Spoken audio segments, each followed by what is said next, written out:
Hello everyone, my name is Chetan and today we are resuming our classes for the international relation. Now you know why you can't see me, why we are having a class like this because I am recording these classes from my quarantine center. मैं studio नहीं जा सकता हूँ अभी recording करने के लिए तो I hope not like you are missing any view. ठीक, तो आपको तो इससे मतलब है कि कंटेंट से वो हम आपको अच्छा पढ़ा देंगे. मेरी शक्ल आई होप कोई मिस नहीं कर रहा है. हैविंग सेड दैट मैं ना आज आपसे एक अपना एक पर्सनल एक्सपीरियंस शेयर करना चाहता हूँ. Before that I once again apologize for my voice. मेरी बच्चे आवाज़ ऐसी ही रहेगी because this is beyond my control. I can only apologize for that. I hope to get well really soon and then be back with you in the way that I have been teaching you. Having said that, अब हम क्या कर रहे हैं. मैं ना आपसे एक छोटा सा एक्सपीरियंस शेयर करना चाहता हूँ.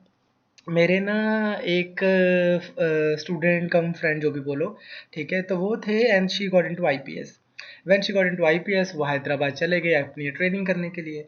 जब वो हैदराबाद गए तो उसके बाद उन्होंने सोचा मैं दोबारा एग्ज़ाम दूंगी to get into IAS rank improvement के लिए. तो जब वो अपनी ट्रेनिंग कर रहे थे उस टाइम पे ना एक चीज़ हुई उनके साथ में, उनको हो गया डेंगी. ठीक, अब जब उनको डेंगू हुआ तो उसमें भी ऐसे ही होता है कि आपको एक क्वारंटीन से रूम में उनको शिफ्ट कर दिया गया हैदराबाद की एकेडमी में. वेल रीजंस अलग थे उसके कि वहाँ पे यूजुअल एकेडमी की जगह पे एक सेंटर बना हुआ था, वहाँ पे उनको शिफ्ट कर दिया, वो वहाँ पे अपना ख्याल रख रही थी. Now I call this person. मैंने इनको कॉल किया इस चीज़ के लिए कि अरे ये क्या हो गया, कैसी तबीयत है, blah blah blah. And I just said hello. And in response इन्होंने मुझे बोला कि oh I am so grateful, thank you कि मेरे को ना ये हो गया, डेंगू हो गया, शुक्र है अब मुझे ना ट्रेनिंग नहीं करनी पड़ रही और मैं आराम से बैठ के यहाँ पे पढ़ रही हूँ, कोई मुझे बुला नहीं रहा, कुछ नहीं ऐसे से. और उसका एक ऐसा मोनोलॉग स्टार्ट हुआ. वो बोली जा रही है, बोली जा रही है, बोली जा रही है. क्या कि जैसे कि ईश्वर ने उसकी सुन ली, बहुत बड़ी कृपा होगी उसके ऊपर अलमाइटी की कि उसको डेंगू हो गया, so that she can now be quarantine and study and she doesn't have to do her IPS exercises जो उनको मिलती थी वहाँ पे टास्क वगैरह या जो भी. सो उससे एक चीज़ तो हम सीखते हैं, वो क्या है कि लोग ऐसे हैं जो आईपीएस में जाने के बाद में भी कंप्लेसेंट नहीं हो रहे, और जो लोग ऐसे हैं जो डेंगू होने को एक अपॉर्चुनिटी मान रहे हैं कि अब मुझे कोई डिस्टर्ब नहीं करेगा, अब मैं तसल्ली से पढ़ सकता हूँ. तो आप लोग भी इसी एटीट्यूड के साथ में प्रिपरेशन शुरू कीजिए कि किसी भी टाइप के ऑब्स्टिकल्स हमें आएंगे, हमने उन पे ध्यान नहीं देना है, हमने अपना फोकस एग्ज़ाम पे रखना है. मैं थोड़ा सा इसमें ढीला पड़ गया. I should have taken yesterday's class as well, पर कल मेरी थोड़ी ज़्यादा तबीयत ख़राब थी, इसलिए मैं बिल्कुल ही मैंने ट्राई किया पर मैं ले ही नहीं पाया. चलो खैर, एनीवेज आज हम क्लास को रिज्यूम कर रहे हैं. जो लास्ट क्लास मैंने ली थी उसमें मैंने आपको इंडिया और चाइना के बारे में काफ़ी डिस्कशन की थी as far as the evolution of the relationships are concern. मैंने आपको दो चीज़ें करवाई थी. First, naming. नेमिंग किस चीज़ की? All the issues that we are having with China. हमने डिटेल में तो नहीं किए थे. दूसरी चीज़ जो मैंने आपको करवाई थी वो करवाया था एवोल्यूशन. इसको कराने का रीज़न सिर्फ यही था क्योंकि आपको उससे पता लगता है कि हाँ, ये जो इश्यूज चले आ रहे हैं हमारे चाइना के साथ में या फॉर दैट मैटर किसी भी नेशन के साथ में, कोई आज ही थोड़ी शुरू हुए हैं. ठीक, तो एवोल्यूशन आपको अंडरस्टैंडिंग देता है. इसके बाद आपकी एक फिलर क्लास ली थी राघव सर ने, जिसमें उन्होंने आपको दो इश्यूज करवाए होंगे. एक साउथ चाइना सी का इशू और एक वन बेल्ट वन रोड का इशू. आज मैं ये इशू अदरवाइज एंड में होने वाले थे. इन एनी केस ये इशू ना बहुत ज़्यादा न्यूज़ में रहते हैं, तो आपके ये दोनों इश्यूज मैं भी कवर करूँगा जो आपकी वेंसडे को आईआर एंड ज्योग्राफी की क्लासेस होती हैं उसमें ये आते ही रहेंगे. इनफैक्ट अभी लास्ट वेंसडे को भी मैं साउथ चाइना सी की थोड़ी सी बात करके हटा हूँ वहाँ पे. ये दे आर पेरिनियल इशू, हमेशा ही खबरों में रहेंगे. खैर, आज हम यहाँ से स्टार्ट करते हैं अपना lecture. Again I can only apologize again and again for my voice. हम यहाँ से स्टार्ट करते हैं. ठीक, अब सबसे पहला जो हमारा इशू आता है चाइना के साथ में, हम वो देखा था हमने बॉर्डर डिस्प्यूट. हमारे चाइना के साथ में बॉर्डर डिस्प्यूट्स हैं. अब इसमें आप थोड़ा सा सुनो आराम से.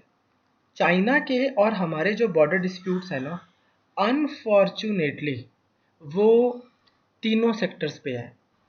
कौन से? Western sector, middle sector and eastern sector. तीनों सेक्टर्स पे हमारे इनके साथ में बॉर्डर डिस्प्यूट्स हैं. क्या डिस्प्यूट्स हैं, एक एक करके जरा इनको देख लें। सबसे पहले हम यहाँ से स्टार्ट करते हैं। सूरज कहते हैं ईस्ट से उगता है, ईस्टर्न सेक्टर। ईस्टर्न सेक्टर में जो हमारे इनके साथ में इश्यूज हैं वो हैं pertaining to the area called Arunachal Pradesh. ये सब इंडिया का ही एरिया है, अरुणाचल प्रदेश। अब यहाँ पे क्या है बच्चे कि चाइना इस एरिया को तकरीबन तकरीबन 90,000 किलोमीटर स्क्वायर एरिया को क्लेम करता है कभी कभी तो, और कभी कभी सिर्फ तवांग रीजन को। तवांग रीजन एक यहाँ पे ऐसा सा दिखने वाला रीजन है, कभी कभी ये इसको क्लेम करता है। तो इसका क्लेम थोड़ा चेंज होता रहता है। तो इसको ये क्यों क्लेम करता है, आपको शायद मैंने पहले बताया भी था कि एक टाइम था जब इन्होंने बोला था कि ठीक है अक्साई चीन हमारे पास है, अक्साई चीन आप हमें दे दो। इन एनी केस चाइना बोलता है कि वो तो है ही हमारे पास, ये आप हमारा डिक्लेयर कर दो, ये हम आपको दे देते हैं। खैर, अभी क्या है कि चाइना बोलता है कि ये इनका नहीं है, इंडिया का नहीं है, मेरा है ये एरिया। अब इंडिया का है क्लियरली एरिया। यहाँ की सिग्निफिकेंस क्या है? पहली चीज तो ये है कि यहाँ के जो तवांग रीजन है ना अरुणाचल प्रदेश में स्पेशली, यहाँ पर स्पिरिचुअल स्पिरिचुअल बुद्धिस्ट मोनास्ट्रीज है, बुद्धिस्ट मोनास्ट्रीज। अब ना बुद्धिज्म एक मामले में बहुत ज़्यादा सिखिज्म जैसा है, यहाँ पे भी रिलीजन और पॉलिटिक्स है ना जो, वो हैंड इन हैंड चलती है। जो आपके रिलीजियस लीडर्स हैं, वैसे तो सभी रिलीजन्स में ऐसा है, ठीक, क्रिश्चियनिटी में भी ऐसा है, हिंदुइज्म में भी ऐसा है, लेकिन यहाँ पे राजनीति और जो वो है ना स्पिरिचुअल सेंटर्स जो हैं वो बड़े अच्छे, उनकी रिस्पेक्ट है पॉलिटिक्स में भी। तो यहाँ पे क्या है कि ये बुद्धिस्ट मोनेस्ट्रीज हैं जो चाइना के अगेंस्ट काम करती हैं अलेजेडली। चाइना को ऐसा लगता है, कहाँ पे, तिब्बत में।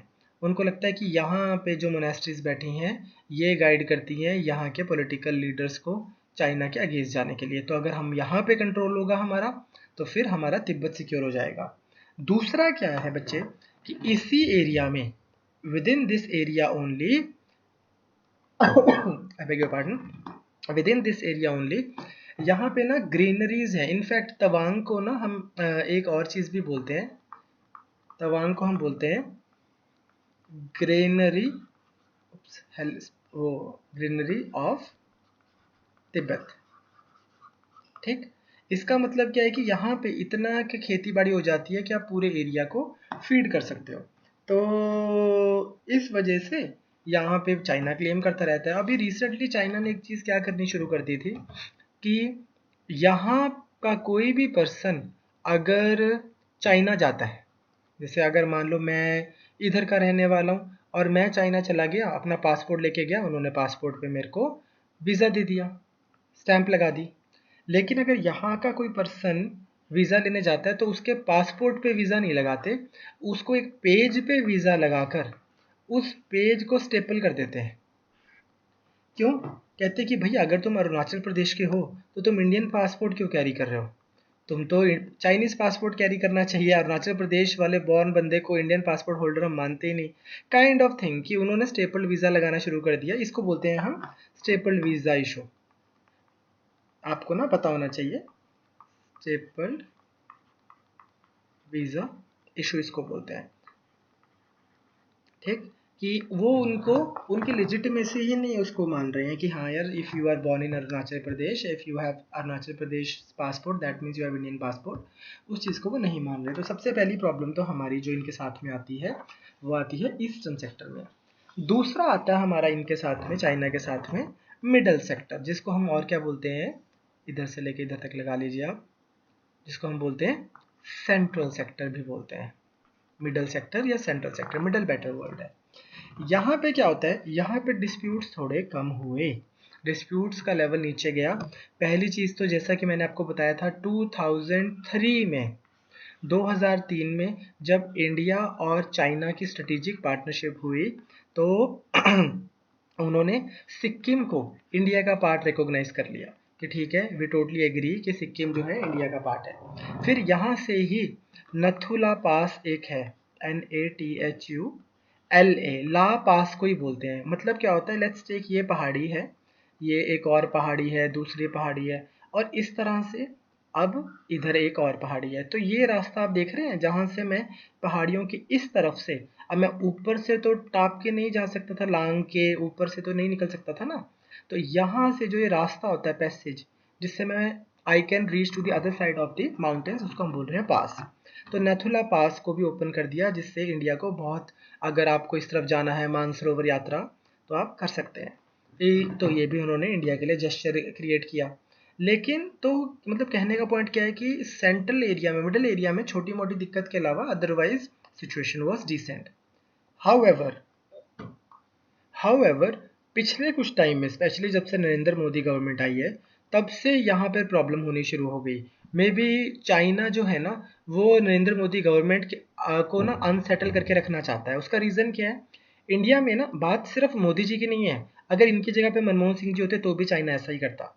डिफरेंस क्या है ना बच्चे, आपको ये चीज़ समझनी है इंटरनेशनल रिलेशंस में, कि मोदी गवर्नमेंट के पास ना 302, मतलब 300 प्लस आप बोल दो, 300 प्लस एमपीज हैं। इसका मतलब उनके पास में क्या है? Clear majority.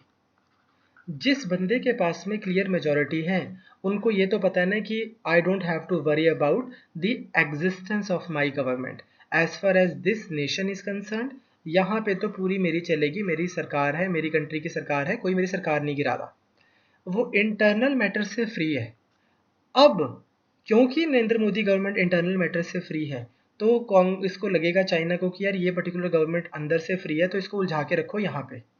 बट वही जैसे मनमोहन सिंह जी थे, बिकॉज उनके पास में क्लियर मेजोरिटी नहीं थे और बहुत सारे इश्यूज थे, तो उनको लगता था कि चल यार, उस समय उनको ऐसी नेसेसिटी नहीं फील होती थी। This is also one of the reasons कि चाइना नहीं चाहेगा कि इंडिया में एक क्लियर मेजोरिटी वाली स्टेबल गवर्नमेंट हो।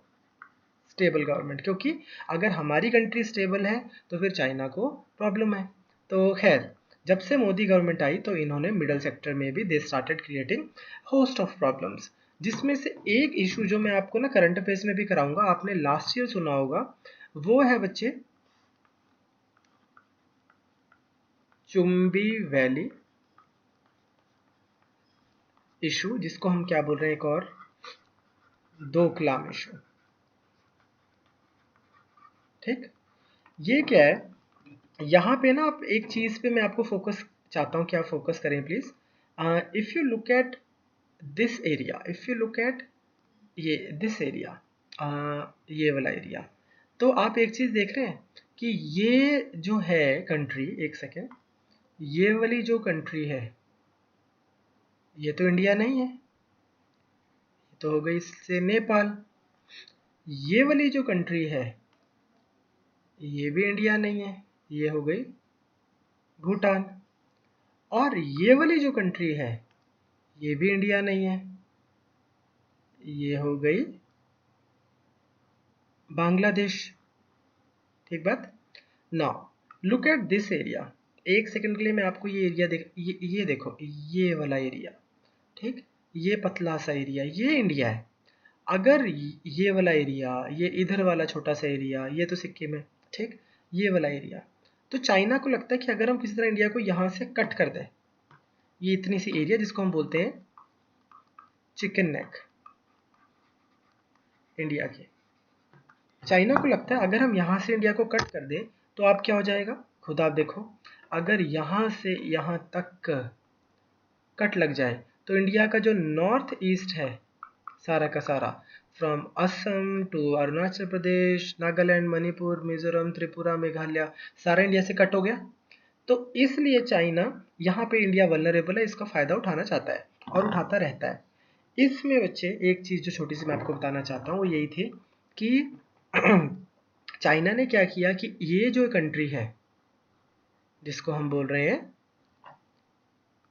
भूटान, भूटान को बोलते कि यू डू वन थिंग, आप ना हमें इधर लैंड दे दो, आपका लैंड है, हम चाइना हम तो वैसे ही ले लेंगे, आप हमें इधर लैंड दे दो, ताकि इंडिया को प्रॉब्लम हो जाएगी, बदले में आप यहाँ हमसे 2 टाइम्स लैंड ले लो और भी ले लो, चाहे पैसे भी ले लो। मतलब भूटान को बोल रहे हैं कि तुम्हें मैं इतना सारा लैंड ऊपर दे दूंगा, तुम मुझे इधर लैंड दे दो। उससे क्या होगा कि अगर इधर उनके पास लैंड आ गया तो बस फिर चाइना इधर बैठा हुआ है। तो भूटान के साथ में इंडिया के रिलेशन अच्छे हैं। भूटान ने भी इंडिया को बोला कि यार ये क्या करी जा रहा है चाइना, ठीक। बड़ा ये तो मतलब डोमिनेटिंग सा वो हो गया ना, एटीट्यूड हो गया एरिया में, अपनी चलाने वाला एटीट्यूड हो गया। कोई प्रिंसिपल्स, कोई कोई वे ऑफ फंक्शनिंग होता है, होना चाहिए, कोई रूल्स एंड रेगुलेशन होने चाहिए इंटरनेशनल सिस्टम में, तो चाइना उसकी रिस्पेक्ट नहीं कर रहा है। पर लाइक आई सेड अर्लियर कि इंटरनेशनल उस पॉलिटिक्स में, आईआर में आज भी माइट इज़ राइट ही चल रहा है। खैर इन एनी केस, अभी जो स्टेटस को है वो ये है कि यहाँ से चाइनीज सोल्जर थोड़े वापस चले गए थे, फिर यहाँ पे सोल्जर्स आ गए थे, इंडियन सोल्जर्स भी वो थे, इन्वॉल्व थे, इंडिया के डिफेंस मिनिस्ट्री भी इन्वॉल्व थे। तो मिडल सेक्टर में एज सच प्रॉब्लम थोड़ी नीचे आ गई। क्लियर है आपको? तो आपको अब ये वाला सेक्टर भी क्लियर है, तवांग रीजन, और sometimes it claim entire Arunachal Pradesh. Staple visa भी आपको क्लियर है, मिडल सेक्टर भी आपको क्लियर है कि अदरवाइज शांत रहता है। लेकिन मोदी जी के टाइम पे यहाँ पे दिक्कत हुई डोकलाम और चुंबी वैली वाली मोदी वन में। आजकल जो आपकी खबरों में है बच्चे, वो है हमारा ये वाला इंडिया चाइना के जो कॉन्फ्लिक्ट चल रहे हैं, वो चल रहे हैं वेस्टर्न सेक्टर में। ठीक। नाउ अब आप कॉमन सेंस है ना, ये देखो, ये ईस्ट होता है, ये वेस्ट होता है ना, ये नॉर्थ होता है, ये साउथ होता है। तो अगर मैं यहाँ पे लाइन लगा दूँ तो ये ईस्ट हो गया, ये सेंटर हो गया, ये वेस्ट हो गया, तो ये वेस्ट हो गया, ये मिडल सेक्टर हो गया, ईस्ट हो गया। कॉमन सेंस है। चलो, अब यहाँ पे जो इशू चल रहा है वो क्या है? बेसिकली यहाँ पे चाइना ने इंडिया का बहुत सारा एरिया ऑक्यूपाई किया हुआ है। जो 1962 की वॉर हुई थी, उसमें यहाँ पे इंडिया का ये एरिया इन्होंने ऑक्यूपाई कर लिया था। ये टॉपिक भी ना बच्चे, बिकॉज चाइना ने रिसेंटली यहाँ पे बहुत वायलेंस किया और इंडिया के मतलब काफ़ी इंपॉर्टेंट न्यूज़ में से रहा, तो ये सारा साल न्यूज़ में रहेगा। दिस टॉपिक जो है, इस पे मैं आपको रेकमेंड करूँगा आप खुद से बहुत ज़्यादा मत पढ़ना, बिकॉज बहुत सारे न्यूज़पेपर भरे रहेंगे, आपका अननेसेसरी टाइम वेस्ट होगा। जितना हम आपको करवा देंगे उतने पे आप छोड़ देना। लाइक आपको ना बेसिकली इंस्टीट्यूट्स का फ़ायदा समझना है कोचिंग का। वो यही है कि ये जो टाइम कंज्यूमिंग टास्क है ना बहुत ज़्यादा, वो institute should be doing that and student should be studying qualitatively.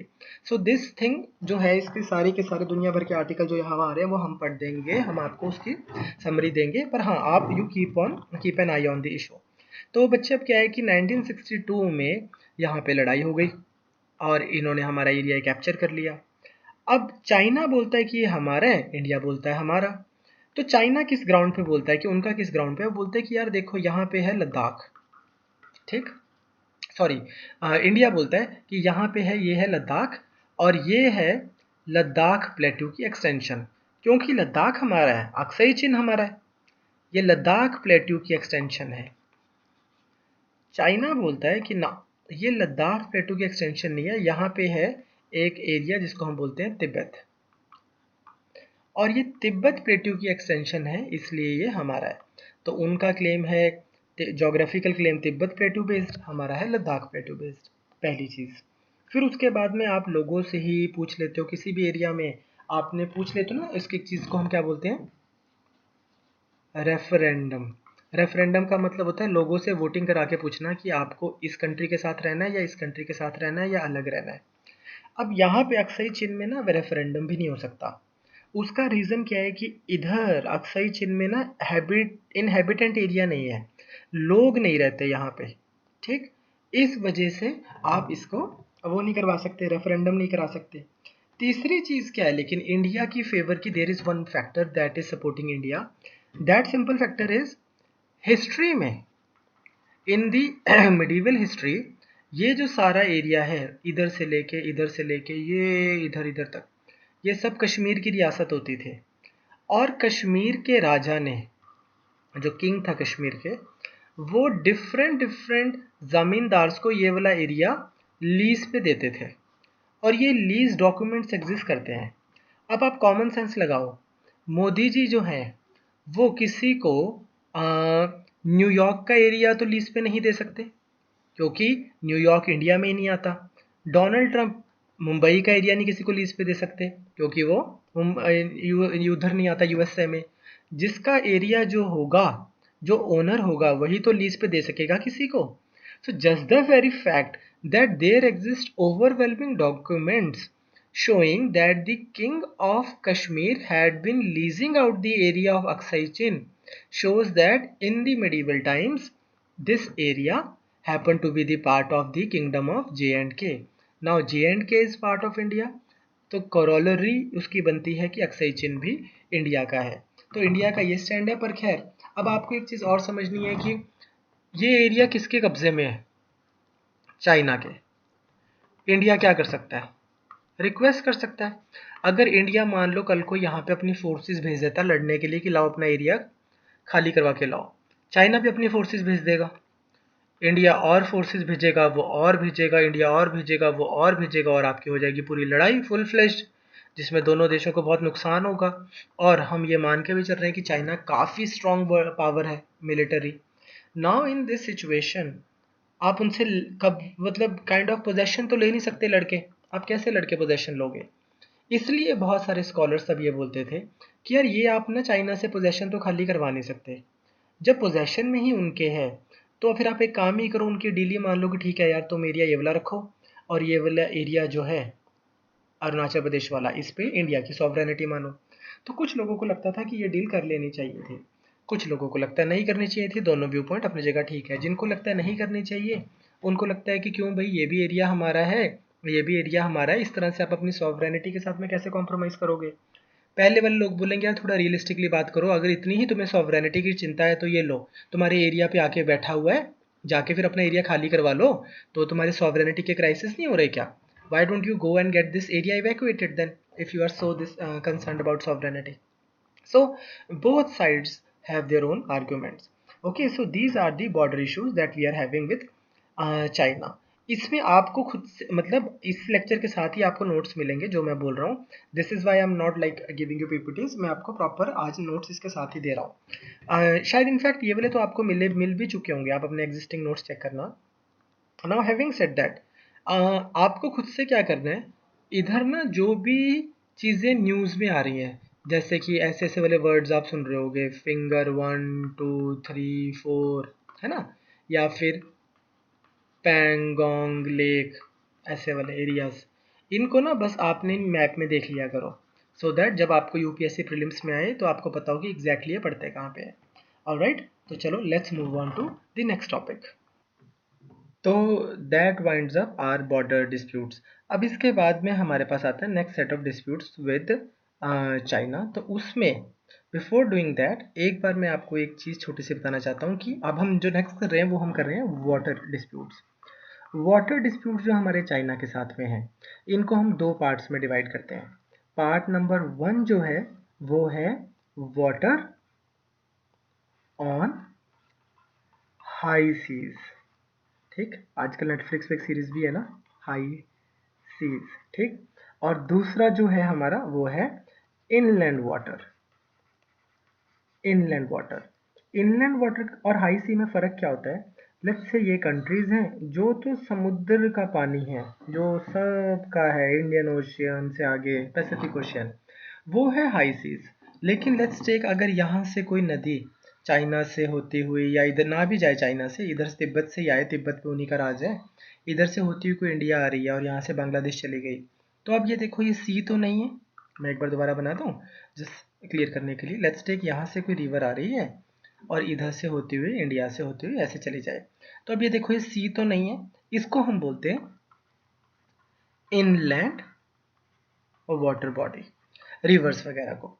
तो हमारे चाइना के साथ में वाटर डिस्प्यूट दोनों है, इनलैंड भी हैं और हाई सी भी हैं। हाई सी जो आपके साथ राघव सर ने डिस्कस की है, south China sea and OBOR में, जो वो मैरीटाइम सिल्क रूट जो बना रहे हैं, वो इंडिया को कवर करने के लिए बना रहे हो, ऐसा वाला है। ऑल्दो राघव सर ने कर लिया पर मेरे को तसल्ली नहीं है, मैं खुद भी आपके साथ कवर करूंगा। अभी हम पहले करते हैं इनलैंड वाला। इनलैंड में हमारे साथ जो इशू है उनके साथ में, उसको हम बोलते हैं ब्रह्मपुत्र डिस्प्यूट। ब्रह्मपुत्र क्या है? रिवर है, एक ऐसी रिवर जो स्टार्ट होती है तिब्बत से। तो अगेन यहाँ पे भी जो है ना ओरिजिन प्रॉब्लम का, वो तिब्बत ही है। बेसिकली क्या है ना कि तिब्बत के ऊपर चाइना पूरा कंट्रोल बना के रखना चाहता है। मल्टीपल रीजंस हैं उसके। पहला तो ये है कि तिब्बत में ग्लेशियर्स हैं, उन ग्लेशियर्स से क्या होगा, सब एरिया को पानी मिलता है, इधर के ना सारे मेजर सोर्सेज ऑफ रिवर जो हैं हमारे जो इधर भी आती है इंडस और झेलम चेनाब, वो वाले उनका भी सोर्स जो है तिब्बत के थ्रू है, सतलज वगैरह का। सिमिलरली जो ब्रह्मपुत्रा रिवर है उसका एक बार कोर्स दिखाता हूँ आपको बेटर अंडरस्टैंडिंग के लिए। ये देखो, ये ब्रह्मपुत्रा रिवर जिसको तिब्बत में शायद बोलते हैं सांग पो, ऐसा नाम है। तो ये आई यहाँ से ब्रह्मपुत्रा से और इधर से फिर इंडिया में एंटर की और पूरा नॉर्थ ईस्ट घूमते हुए इवेंचुअली बांग्लादेश के थ्रू बे ऑफ बंगाल में चली गई। अब ये देखो, यहाँ से लेकर यहाँ तक का जो एरिया है, यहाँ पे सारी की सारी जो रिवर है ये चाइना के अंडर आ रही है, इधर से इंडिया में एंटर होती है। अब चाइना, इंडिया के पास खबर आती है कि चाइना का according to their 12th 5 year plan, ये क्या होता है आपको इकोनॉमी वाले सर अच्छे से कराएंगे। अदरवाइज कंट्रीज इंडिया ने बंद कर दिया है, मैक्सिमम जो सोशलिस्ट पैटर्न वाली कंट्रीज होती हैं वो क्या करती हैं, 5 ईयर्स की प्लानिंग करती हैं कि अगले 5 साल हम ये करेंगे, अगले 5 साल हम ये करेंगे। इस तरह से कि गवर्नमेंट इन चीज़ों पे पैसे खर्च करेगी, इन चीज़ों को प्रायोरिटी देगी, जैसे से एग्रीकल्चर को देगी और आईटी को प्रायोरिटी देगी, ठीक। और ऐसे टेंजिबल नंबर्स भी दे जाते हैं कि सरकार अगले 5 सालों में से 30,000 क्लासरूम्स बनाएगी।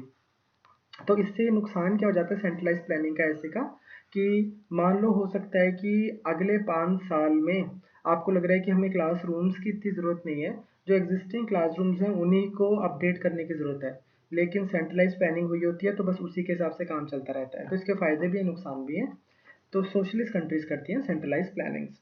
तो according to China 12th 5 year plan, तो ऐसे 5 साल के लिए आता है, फिर दूसरा आता है, फिर तीसरा आता है, जो 12वीं बार आया था उनका, उसमें उन्होंने ऐसा प्लान था कि 30 डैम्स बनाएंगे वो इसके ऊपर, रिवर ब्रह्मपुत्रा के ऊपर। तो एक तो ऑलरेडी लाइक आई सेड कि चाइना क्या सोचता है कि वो ना तिब्बत के ऊपर अपना पूरा कंट्रोल बना ले, जो कि वो बना भी रहा है for a very simple reason कि उसको लगता है कि यहाँ पे ना ऑयल है, हाइड्रोकार्बन्स हैं, ऐसा कुछ स्टडीज आई रिसेंटली कि गैस रिजर्व्स हैं इधर।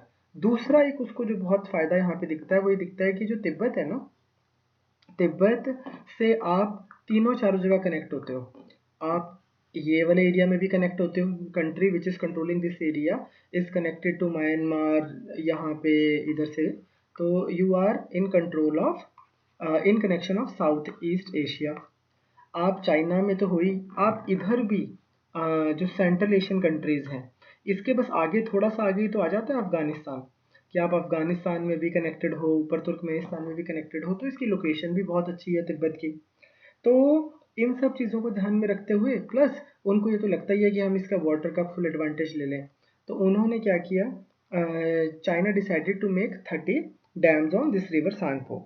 अब इंडिया ने इसके ऊपर मना किया तो उन्होंने डिनाई कर दिया, कहते कि we do not have any such plan, ये आप क्यों बोल रहे हो। तो फिर इंडिया ने सैटेलाइट इमेजेस दिखाई, देन दे वर लाइक अच्छा ये तो यार वैसे ही बना रहे थे हम, no no no no no. अब खैर in any case I just want to tell you one thing, 2011 में भी यहाँ पर ना एक बहुत बड़ा डिज़ास्टर हुआ था अरुणाचल प्रदेश में 2011 में, और उससे ना यहाँ पे बादल फटने से और बहुत लोग मरे थे, करोड़ों रुपए का नुकसान हुआ था। ये जो एरिया है, this area, in any case आपको ज्योग्राफी में कराएंगे कभी भी, अगर आपके पहाड़ नोकीले हैं, नोकीले पहाड़ होने का मतलब है कि अभी वो एरिया ना इमर्ज कर रहा है, ऊपर को उठ रही है जोग्र धरती आपकी उधर से, ऐसे ऐसे करके।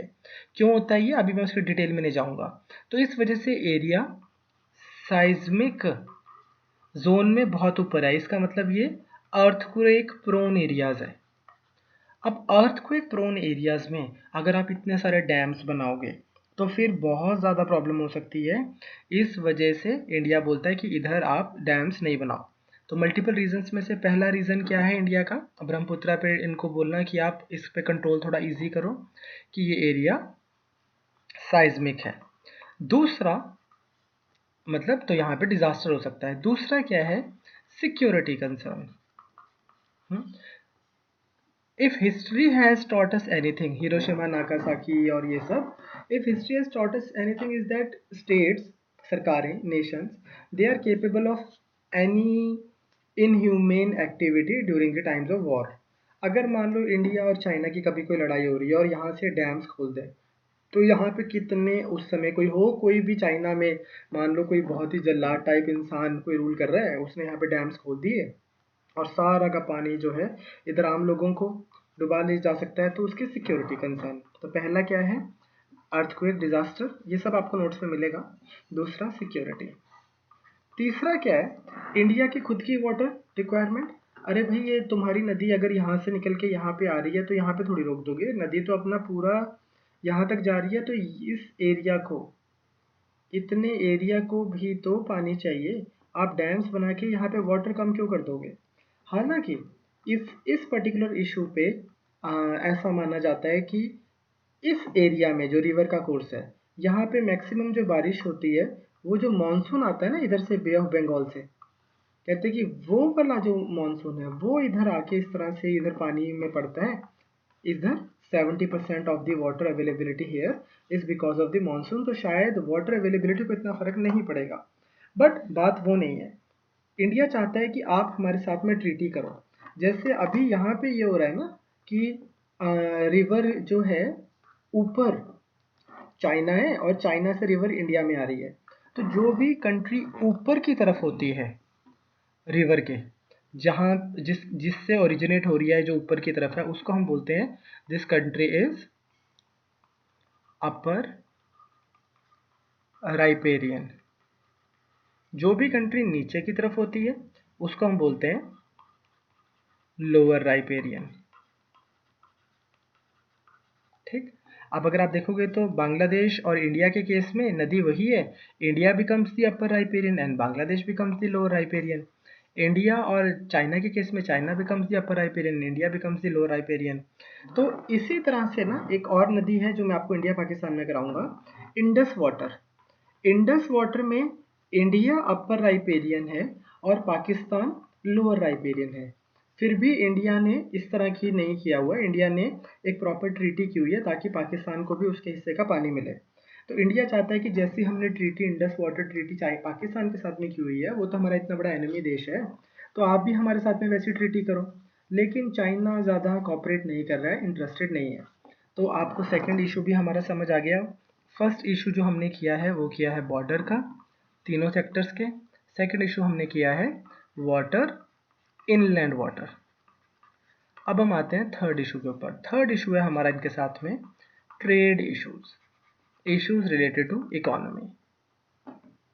अब अब ट्रेड इशू समझने के लिए ना, अगर मैं आपको ना भी समझाऊं और आपको बस दो तीन चीज़ें दिखाऊं, आप ही बता दोगे कि यार ये तो बहुत प्रॉब्लमेटिक चीज़ है। वाई? आओ एक चीज़ दिखाता हूँ आपको। ये है एम्बेसी ऑफ इंडिया की वेबसाइट जो चाइना में है। इसमें आप एक चीज़ देखो, आप इतना तो समझते हैं कि कंट्री 1 होती है और एक कंट्री 2 होती है, जो यहाँ से इधर गुड्स कोई भी सामान बनाते हैं जैसे हम, या फिर कोई सर्विसेज, ये बेचती है, बदले में ये कंट्री इसको देती है मनी। ठीक। अब आइडियली क्या होना चाहिए कि ये कंट्री इसको गुड्स और सर्विसेज दे, ये इसको मनी दे। सिमिलरली ये कंट्री भी इसको गुड्स एंड सर्विसेज दे और ये इसको मनी दे, और दोनों कंट्रीज में ट्रेड होता रहे अच्छा खासा। लेकिन अदरवाइज अगर इमेजिन कीजिए, अगर ऐसा होता रहे कि एक कंट्री दूसरी कंट्री को गुड्स एंड सर्विसेज देती है और बदले में पैसे ले लेती है, लेकिन इसका ऑपोजिट नहीं होता, दूसरी कंट्री के प्रोडक्ट्स की उस कंट्री में कोई डिमांड ही नहीं है, तो फिर क्या होएगा? इस कंट्री के इधर सारे गुड्स और सर्विसेज इकट्ठे होते रहेंगे और इस कंट्री की जो मनी है वो दूसरी कंट्री में अक्यूमुलेट होती रहेगी।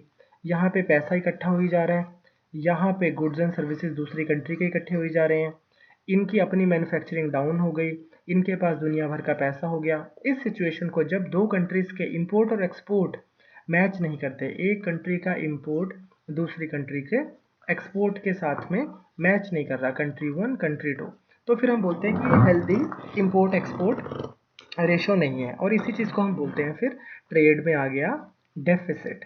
डेफिसिट मतलब कमी। ट्रेड डेफिसिट का मतलब हो गया आप इंपोर्ट तो ज़्यादा कर रहे हो, पैसे आप ज़्यादा बाहर दे रहे हो, हाँ चीज़ें तो मिल रही हैं आपको, फ्री में तो आप नहीं दे रहे लोगों को पैसे, बट आप एक्सपोर्ट कम कर रहे हो, your import is larger than your export. अब ये देखो 2018 का ही अगर हम डेटा उठाएं तो इंडिया का चाइना के साथ में इंपोर्ट और ज़्यादा ग्रो किया है। हमारा इंडिया का और चाइना का ओवरऑल ट्रेड कम हुआ है, लेकिन अनफॉर्चुनेटली कम ट्रेड में भी इंडिया का इंपोर्ट बढ़ता ही जा रहा है। 12-13% के हिसाब से बढ़ के आज इंडिया का कितना हम उनसे इंपोर्ट कर रहे हैं, $76.87 बिलियन के आसपास के वर्थ का हम गुड्स उनसे इंपोर्ट करते हैं। और हमारा उनके साथ में ट्रेड डेफिसिट कितना है, $58 बिलियन, तकरीबन तकरीबन इतना ही रहता है।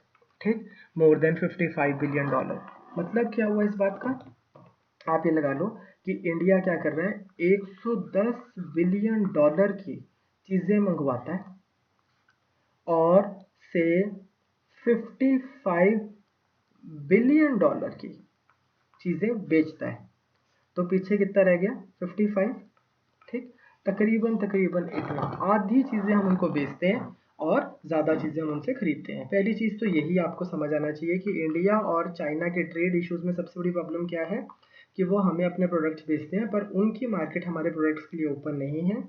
बिकॉज उनकी मार्केट हमारे प्रोडक्ट्स के लिए ओपन नहीं है, therefore the trade deficit is to the tune of almost $60 billion, number one.